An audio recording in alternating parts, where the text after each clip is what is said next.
They want to make it easier for veterans potentially exposed to toxic fumes overseas to get the help they need. Washington Bureau reporter Kevin Fry has the story.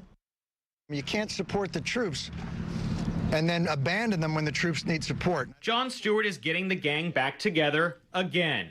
After successfully fighting to make the 9/11 Victims' Compensation Fund permanent just 2 years ago, the former Daily Show host is teaming up with the same group of advocates as they focus on a new target, burn pits. Because the stories are so eerie similar.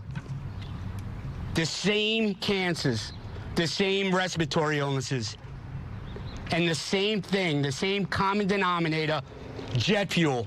They want to see Congress pass a bill making it easier for veterans with illnesses potentially tied to burn pit exposure to gain access to VA assistance. Burn pits have been used overseas in military zones as a way to get rid of garbage, everything from chemicals to plastics.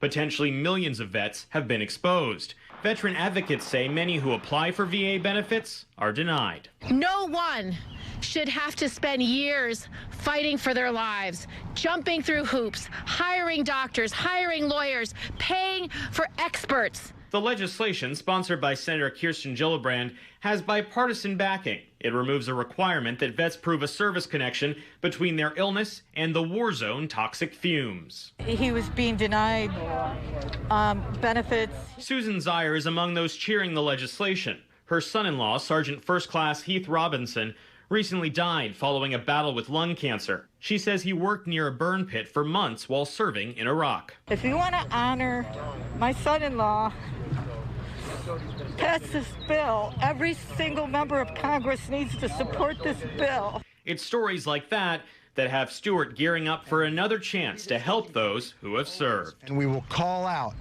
whoever it is in the Senate and the House of Representatives who had the temerity and ability to have all the money in the world to send these individuals overseas and are now deciding to balance the budget on the back of sick veterans. Not going to happen.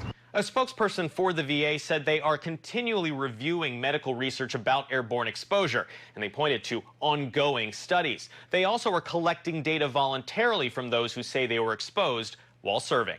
In Washington, Kevin Fry, New York 1.